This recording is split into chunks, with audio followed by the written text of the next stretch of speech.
Selanjutnya salawat dan salam kita hadirkan kepada junjungan kita Nabi Muhammad SAW yang berlafazkan Allahumma sholli ala sayyidina wa ala ali sayyidina Muhammad. Langsung saja perkenalkan beradanya kami di depan ini untuk mempresentasikan makalah kami yaitu tentang diferensial parsial, yang mana saya Andika Desdega sebagai moderator dan pemateri kedua dan saudara di sebelah saya pemateri pertama Fatmatina Desdega. Baiklah, langsung saja untuk mempersingkat waktu kepada pemateri pertama dipersilakan untuk memaparkan dulu. Baiklah, saya akan menjelaskan tentang persamaan diferensial parsial, yang mana persamaan diferensial parsial adalah persamaan yang memuat satu atau lebih turunan parsial dengan dua atau lebih variabel bebas. Variabel bebas maka Z sama dengan fx y. Untuk mempermudah penulisan turunan bisa digunakan dengan notasi dz per dx sama dengan p, dz per dy sama dengan q, d kuadrat z per dx kuadrat sama dengan r, d kuadrat x per dx dy sama dengan x sama dengan s, d kuadrat z per dy kuadrat sama dengan t. Contohnya yang pertama dy per dx sama dengan x tambah 10. Yang kedua dibuat di sini d kuadrat kayak buat kayak tadi aja. sama diferensial parsial dan 136 adalah orde pertama, 257 orde kedua, dan 4 adalah orde ketiga. Dan 5 adalah persamaan berderajat 2 dan selain 5 adalah persamaan derajat 1. Pembentukan persamaan diferensial parsial dibagi menjadi dua, yaitu eliminasi konstanta dan eliminasi fungsi. Yang mana contohnya mungkin teman-teman bisa melihat di PPT-nya untuk eliminasi konstanta dan eliminasi fungsi. Selanjutnya saya kembalikan kepada saudara. Terima kasih kepada saudara. Selanjutnya yaitu materi kedua PD parsial linear orde 2. Persamaan umumnya yaitu A d kuadrat u per dx kuadrat tambah b d kuadrat u per dx dy tambah c d kuadrat u per dy pangkat 2 tambah d du per dx tambah e du per dy tambah x sama dengan b. U merupakan variabel tak bebas dan merupakan fungsi dari x dan y, sedangkan x dan y yaitu variabel bebas dari PD. A b c d e f g yaitu koefisiennya bisa konstanta atau merupakan fungsi dari x atau y tetapi bukan fungsi dari y. Jika g sama dengan 0 disebut PD homogen dan jika g tidak sama dengan 0 disebut PD non homogen. Jika b pangkat 2 kurang 4 ac lebih kecil dari 0 disebut PD eliptik, jika sama dengan 0 disebut PD parabolis dan jika lebih besar dari 0 disebut PD hiperbolis. Metode penyelesaian pada persamaan diferensial parsial ada 3, yaitu integral. Yang pertama integral langsung, yang kedua pemisalan u sama dengan e pangkat ax tambah by, dan yang ketiga pemisahan variabel. Contohnya bisa saudara dan saudari lihat di PPT nanti.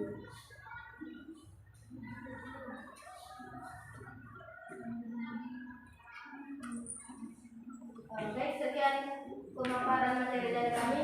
Apabila ada yang mengganjal atau saudara-saudari tidak paham, bisa ditanyakan kepada kami. Saya juga sesi pertanyaan.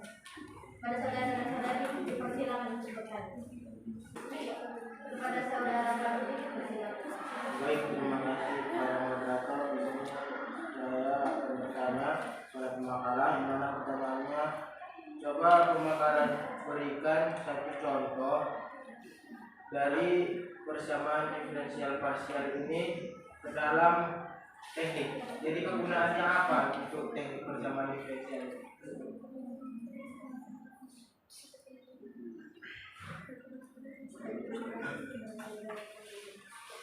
Pada audiens yang lain, apakah ada yang ingin bertanya?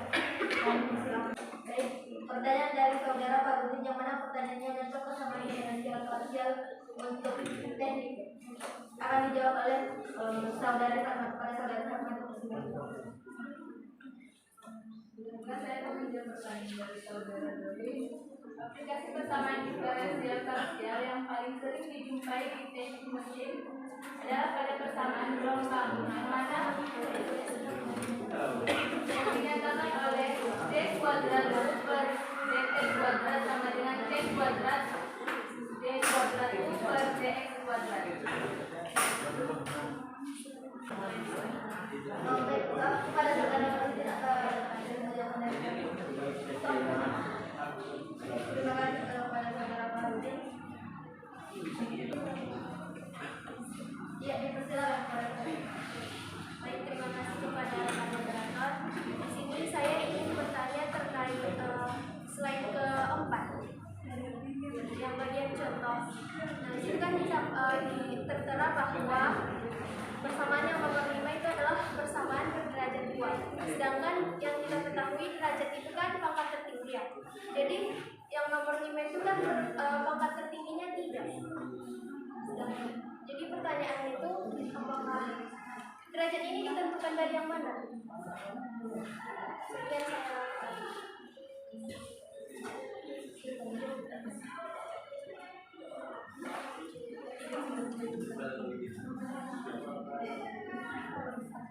Yang kita ketahui derajat itu kan pangkat tertinggi ya.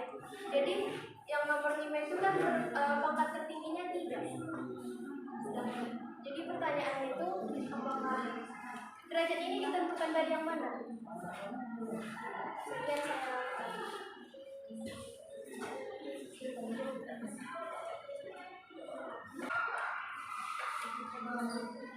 Baik, saya akan menjawab pertanyaan dari saudara Lucy Edita yang mana tadi pada slide keempat pada contoh kelima dikatakan derajat tertingginya itu 2, tapi yang Anda tahu derajat tertingginya itu pangkat tertinggi, jadi menurut Anda itu 3. Jadi dari mana ditentukan itu bukan saudara? Ya, baik. Yang saya tahu derajat itu yaitu pangkat tertinggi dari turunan tingkat tertinggi yang ada dalam persamaan diferensial. Dan di dalam contoh kelima itu bisa kita lihat sama-sama di situ y double aksen pangkat 2 tambah y aksen pangkat 3 tambah 5 ya sedangkan x kuadrat. Jadi yang itu derajatnya itu dari y double aksennya turunan tertinggi.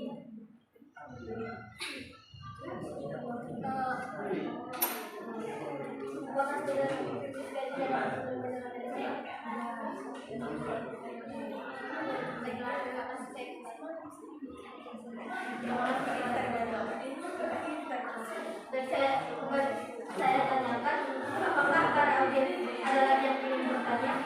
Di sini tersisa 1 pertanyaan lagi. 1 kesempatan untuk bertanya lagi. Baik.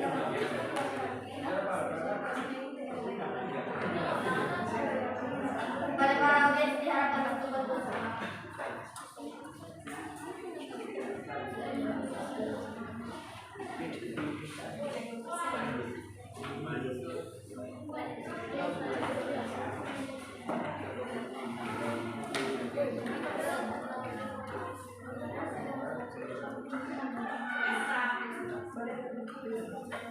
Saya kembali kepada para audiens.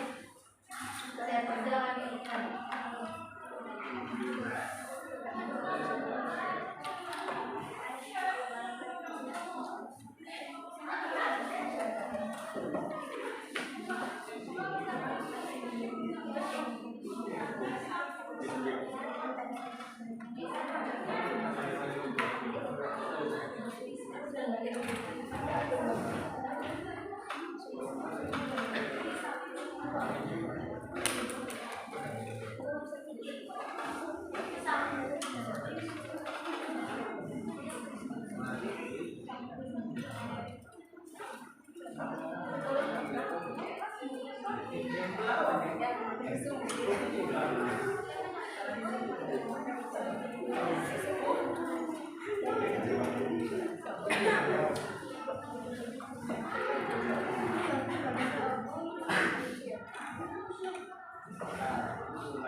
Kepada para audiens yang ingin bertanya, saya persilakan.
Sudah, dan tanya kembali kepada audiens.